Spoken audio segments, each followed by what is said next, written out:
Hi guys, and as usual, welcome to another kit review. So today, as you can see, we're having a look at a Nashorn.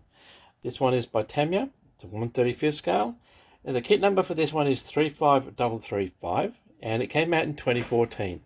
Now this would probably be one of the best kits I've seen in quite a long time, because it has a really nicely detailed interior. You get the 4 gun crew with it. It is probably one of the top Tamiya kits around. Now, this particular one cost me $50, not including postage. I think postage was about $12 for this one, and that was the buy it price on eBay. The normal retail price for this one is $90 to $100. So when I saw this one for $50, I had to have it. Just literally had to have it. I've always liked these Nashorns, and they've always been just that little bit too expensive to pick up. But this one for $50, I think that was an absolute bargain. I really do love it. So as I said, you do get the 4 crew. You get a choice of decals for 3 Nashorns. Most of the Nashorns were used either on the Eastern Front or in Italy. Very few actually made it to the Western Front. So as you can see, this one is in winter camo, all over dark yellow, as you can tell by the interior, which is a really detailed fighting compartment, and has been whitewashed. So you do get a choice of colors and things for this one. Alright, so enough of the box. That is your typical Tamiya white box. On the sides you'll see a cutaway view, so to speak, of the Nashorn, and yes, you do get the shells. You do get 4 crew. They are wearing winter smocks. On the other side, 3 views of the Nashorn in your usual olive green, red, brown overall camo over a dark yellow background. And as you can tell by the box, it's a little bit squashed, a little bit weather worn, which is why I picked it up for $50 rather than $100. So let's have a look and see what I got for my money. You get a basically this is a history of the Nashorn and full color charts of how to paint it. We'll have a look at that later. A really nice thick instruction manual, and of course several bags of sprues. This is a small one with all the polycaps in it. These are your shells and ammo containers for the interior. This is the front and upper portions of the Nashorn. Crew figures. These are gun parts and tools, etc. This is your running gear. So the Nashorn was built on partially Panzer III and partially Panzer IV bits and pieces by Alcat in Germany. They had to extend the body to fit the 88 Pak43 gun, which is the same as in the Tiger II. And this is the gun barrel, one-piece plastic gun barrel, which is a beautiful piece of work by Tamiya. The hull, lower of course. This is the gun parts itself, the gun mount, etc. And the sides of the fighting compartment and the gun shield. Vinyl tracks, which are even in their own plastic bag, and the decal sheet. So that's what's in the box. In a second we'll have a look at the instructions and the decals and the color guide. Alright, so here we go.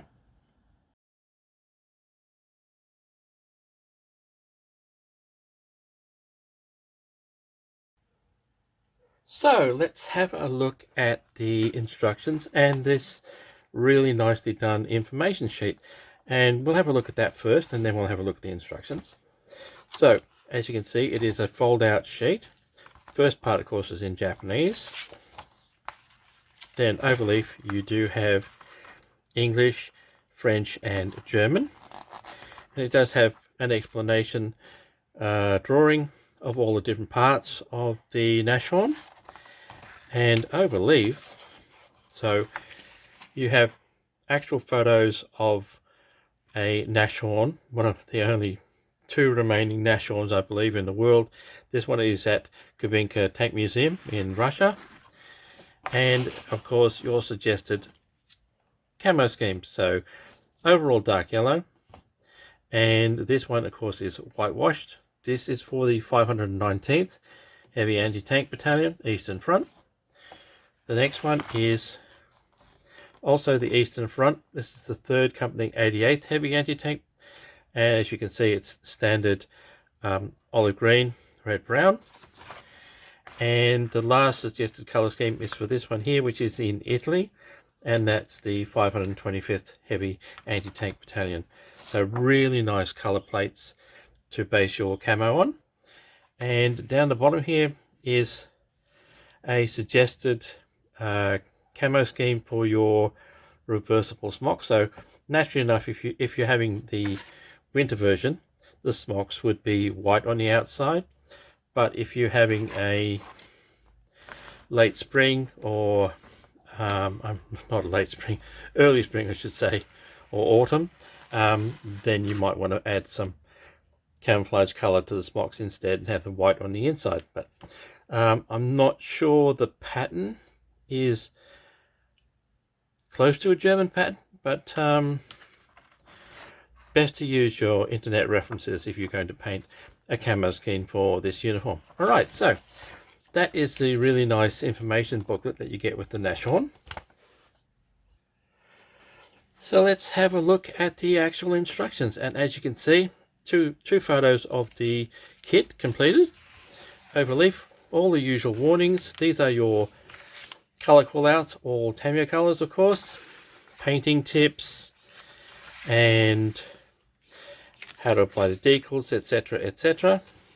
And then we start with the running gear, the road wheels, the idler wheels, etc.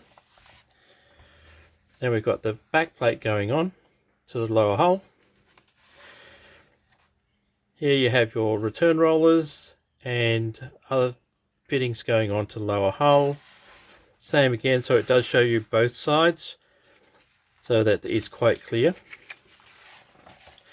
Then you've got your suspension, and these are your exhaust pipes, one on either side, and again shows you both sides, which I do like because that means you can't actually miss something, and there are a couple of bits on either side which might be different. Then you've got your road wheels, your idler and your dry sprocket going on. Same again for the other side. This is the mud guards and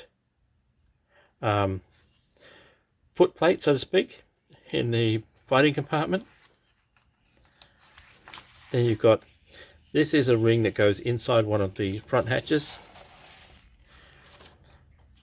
Upper body, so here you've got your bits and pieces going on, your fire extinguisher, your extra bits around the front hatches, etc. That goes on to the lower hull. This is your front armor plate, so it does get some extra bits in it, and then you put the front armor plate onto the lower hull, so that part is okay. Then you get to the side plates for the fighting compartment, and it does have some nice details, MG34 and racking, etc. going on.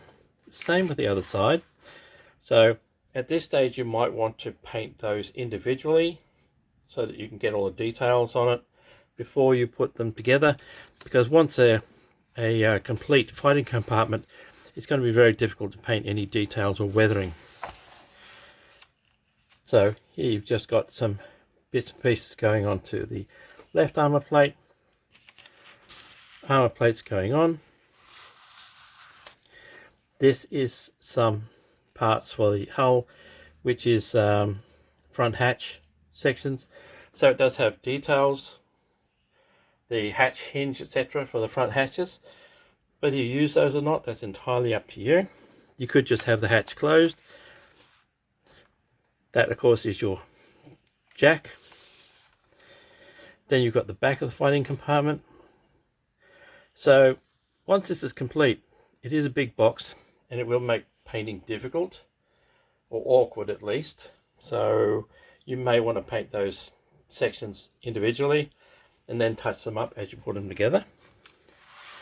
Front hatches going on, and as you can see, this shows you the details of how this particular bit over here works as far as the front hatch is concerned. But if you have it closed, you won't have to worry about that.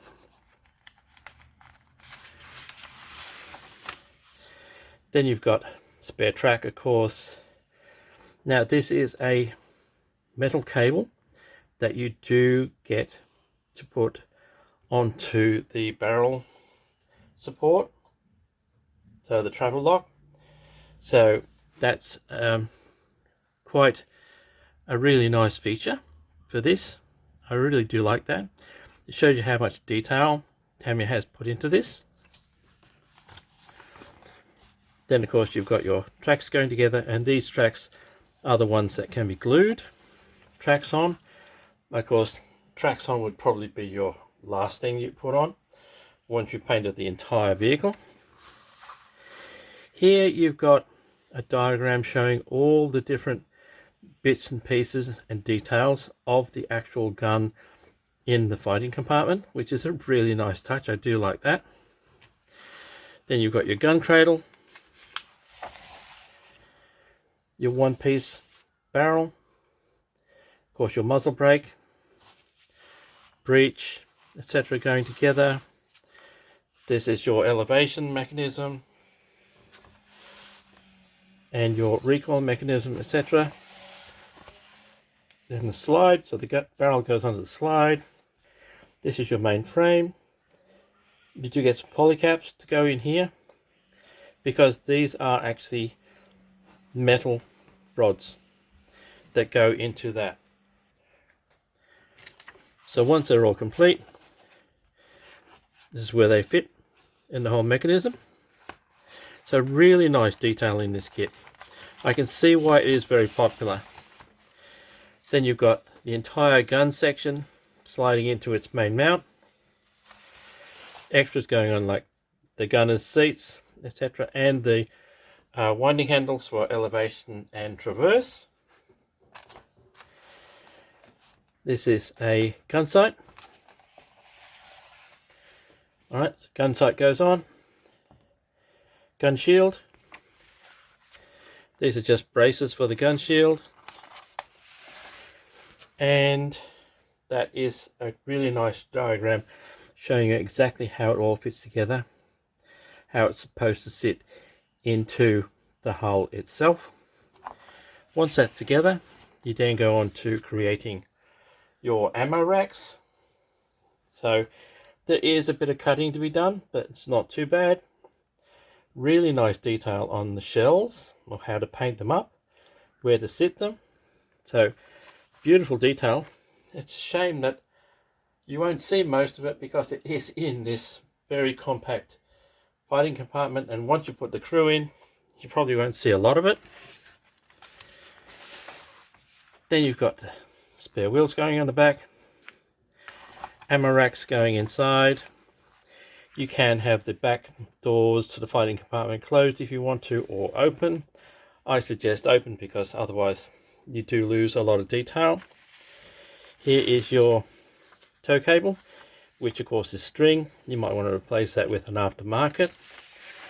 And then that just shows you where the cable goes. And then you've got your figures going together. So you do get full crew for the back. They are wearing winter smocks, but like I showed you before, you can paint them up as spring ones, which is camouflage, and that one is entirely up to you.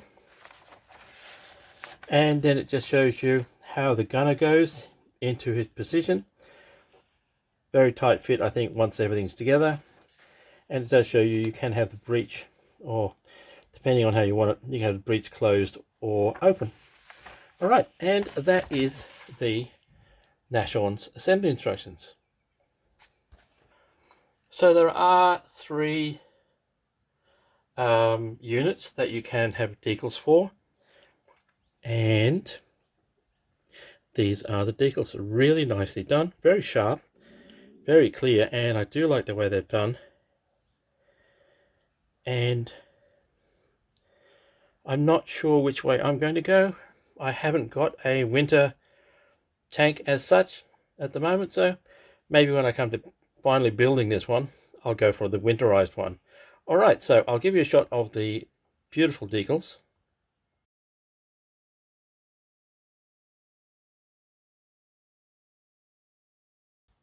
So let's have a look at the sprues, and to start with, we'll have a look at the bits and pieces. So string for your tow cable.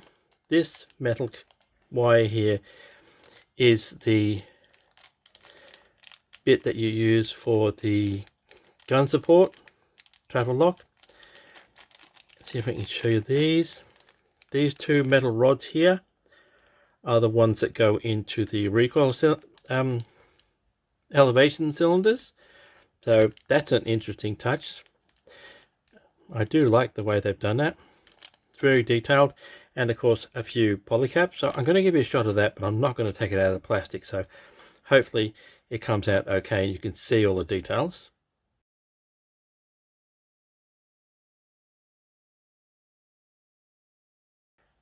And next we'll have a look at the track. So as you can see, really nice and flexible, nice detail on the tracks, really nicely done. And yes, these are the ones that can actually be glued together with normal cement. So I do like that idea. I do like that idea a lot. Okay, so I'll give you a shot of these, of course.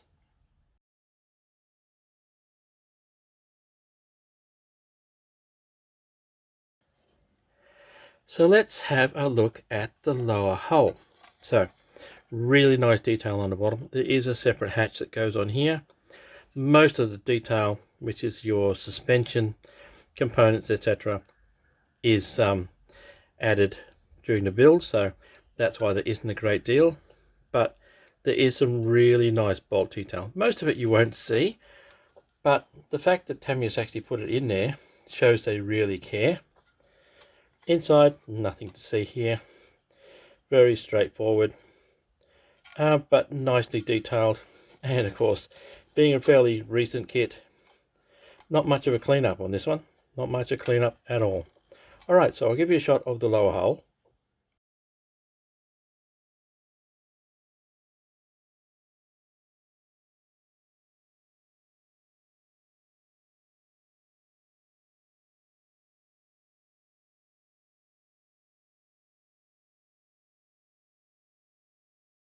So next up, we'll have a look at the one-piece barrel. So this is actually really beautifully done, and I wonder why Tamiya doesn't do this with all of its kits, because it would certainly make it that much easier. There is a little bit of cleanup along the mold lines, of course, and I'm not sure if you can see them. There is a couple of small push-out points along the bottom here, which will need sanding down, but not too hard. And yeah, that is a beautifully done one-piece plastic barrel, and as far as I can tell, nice and straight as well. All right, so naturally enough, I'll give you a shot of that.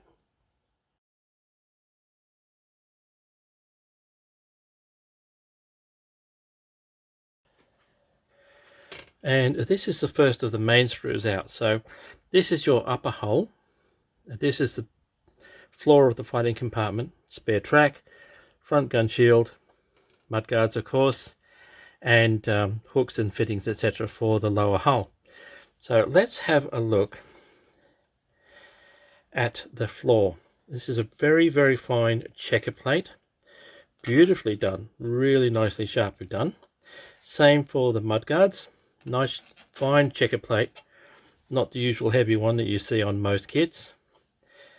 Now this is the front hull, and that power cable to your headlight or something like that, and that's a nice detail to have on there. Bolt details nice and crisp. It is beautifully done. And of course the gun shield, so you do get fittings to go on here and on the inside to complete that. But overall, this is really nicely molded, this kit.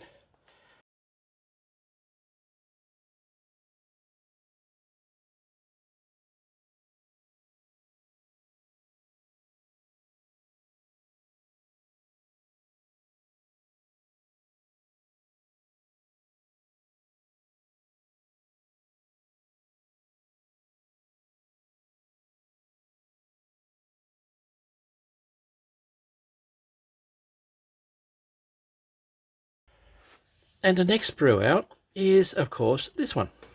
So sides of the fighting compartment, main gun shield, back of the fighting compartment, plus the hatches and some internal bracing for the shields, etc.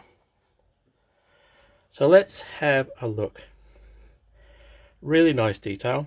These little things here are little tiny hooks. Well, not hooks, basically little tiny handles where you could thread through wire, rope, whatever, to attach foliage or any kind of camouflage to the actual sides of the Hummel. Gun shield, really nicely done. Beautiful curve. Back of the fighting compartment, again, really nice detail. Let's have a look at the inside. So the insides don't have a great deal of detail. They do have this beautiful wavy pattern, and there are some push out points which you will have to deal with, because unfortunately you will be able to see them even with all the equipment in place. I think there will be one or two that you'll be able to see, so you might as well deal with all of them. But apart from that, and there are some push out points on the back of the fighting compartment. So yeah, I recommend dealing with all the push out points, whether you think you're going to see it or not. It's definitely worth it, just in case. Alright, so I will give you some close-up shots of this one.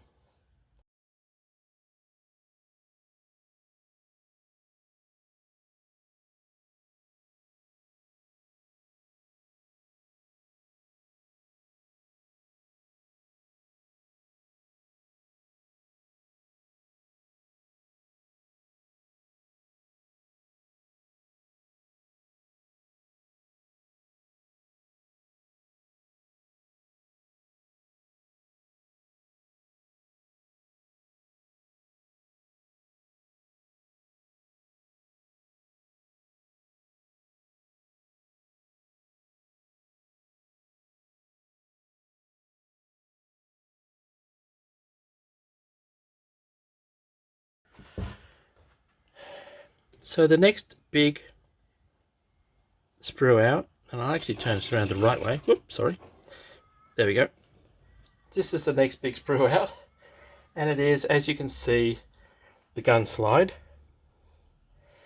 The recuperator mechanisms, the actual main mount for the gun, and all the other fittings like winding handles, etc, etc.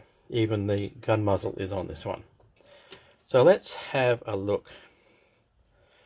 So there's your gun muzzle, two-part. So it will have a join line, which is unfortunate, but not much can be done about that. But at least it will be fairly easy to take care of that, being a Tamiya kit. Gun slides, that is your gun sight. These are the main gun mounts, I should say. Really nicely done. Swivels for the gun. Sorry, swivels for the gun. That was slightly out of picture. This, of course, is your breech and seat for the gunner. That is your recuperator, elevation mechanisms, tubes, I should say. Really nicely done. Really beautiful detail on the breech mechanism. and the handles. So being a new kit, 2014, not much flash on this at all. Really just a little bit of cleanup along the mold lines, and that's all you're going to have to worry about. So I'm very impressed with the way this kit's been put together. All right, give you some shots of this one.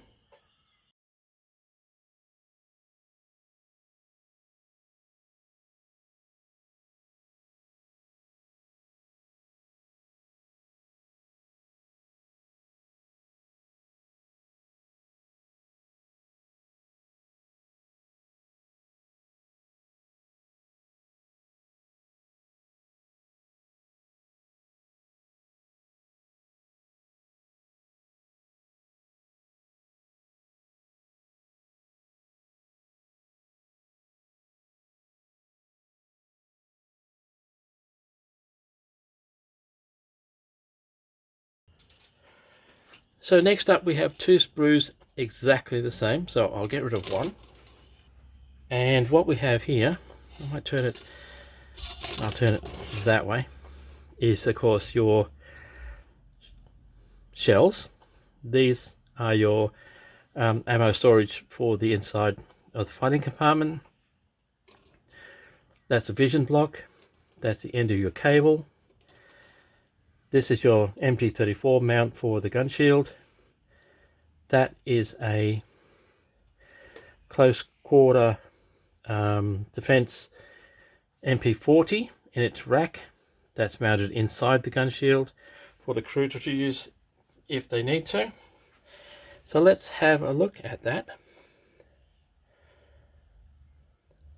So standard equipment on most German open-top AFVs, late in the war at least, was this for the crew to grab and use against infantry coming towards them.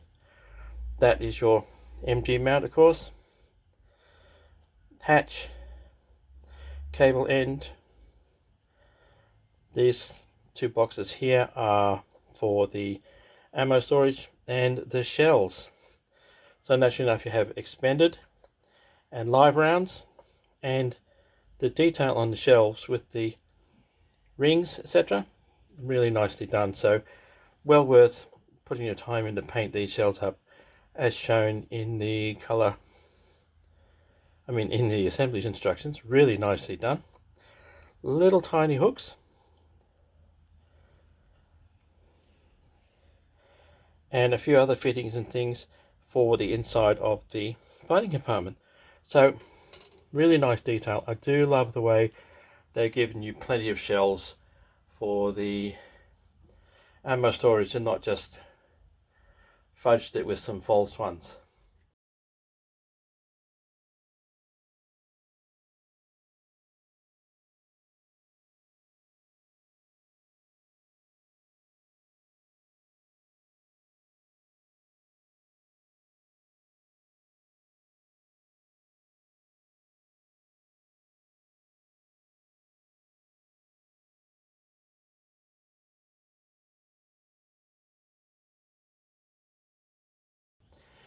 So next sprue out is this one. So what you've got here is your travel lock for the barrel, your main jack, some external fittings for the Nashorn. These are your exhaust pipes, and they do have holes in the ends already. And these are your hatch fittings, plus, as you can see, this is your MG34. So that can be mounted on the gun shield if you wanted to, or actually just placed in its carrying position inside the gun shield. So let's have a close look at the MG. So there is your MG34 with bipod, spare ammo tins, really nicely done.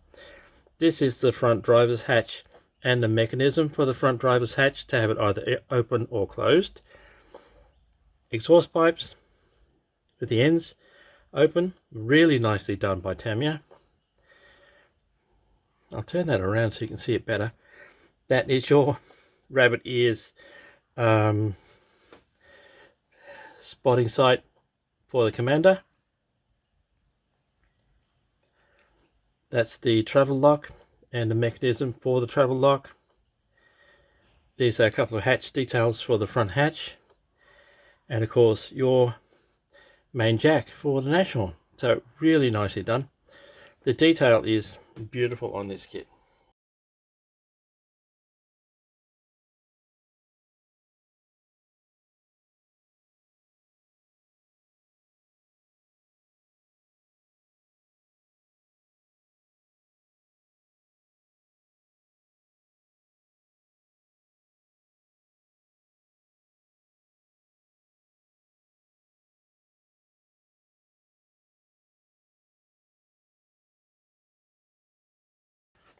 And the next two sprues out are exactly the same. So one goes back in the box. And of course this is all your wheels, your suspension, drive sprocket, idler wheels, etc. So let's have a look at the suspension. Really nice bolt detail on that. I'm not sure if you can see it in the video, but it does have some very fine leaf detail on the leaf springs. There is your road wheels, idler wheel, two-part drive sprocket, and end caps for the road wheels. And of course these are your return rollers. So nicely done, and you do get two of these, naturally enough, one per side. Really nicely detailed.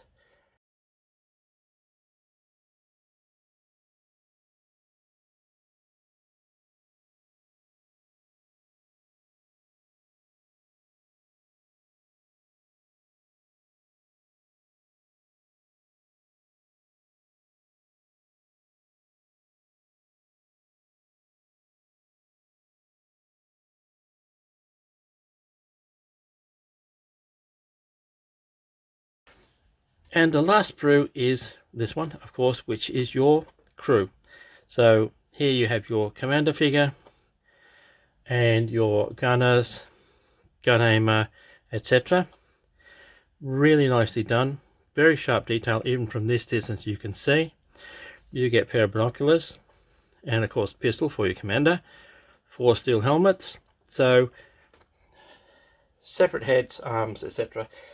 If you wanted to, you could probably get some aftermarket field caps or something like that rather than use the steel helmets. That one is entirely up to you. So let's have a look.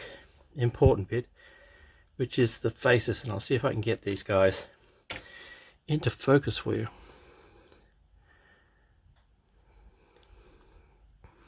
So there is your commander figure. Each face is, come on, focus. Each face is individual and really nicely done. The detail on the uniforms is very, very sharp. So yes, they're all wearing camouflage smocks, but have a look at the creases in that folded knee. Really, really nicely done. So let's have a look at the other two guys. As you can see, their faces are completely different. So all 4 faces are different with different expressions. So really nicely done by Tamiya, and beautiful detail on the uniforms. Very, very sharp. Naturally enough, you're going to have cleanup around the mold lines, but there isn't much to do. Clean that up, and then entirely up to you whether you want to paint these as camouflage smocks or just in winter white. Alright, so that is the last sprue for this kit.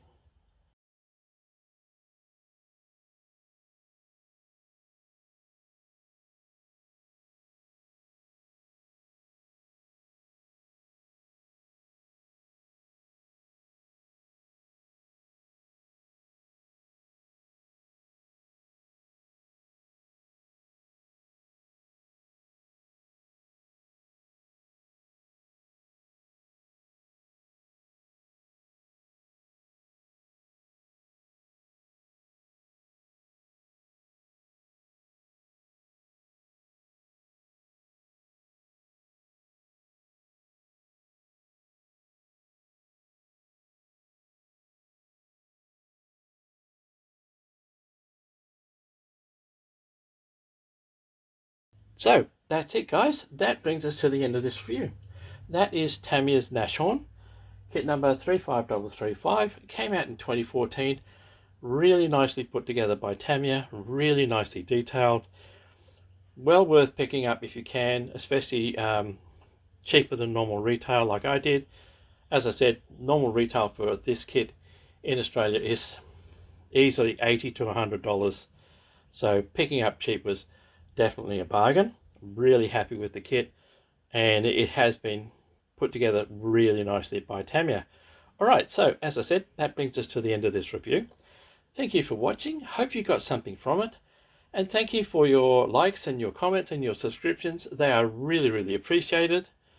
And of course, naturally, as this is the end of the review, until next time, stay safe, stay well, and I will see you later.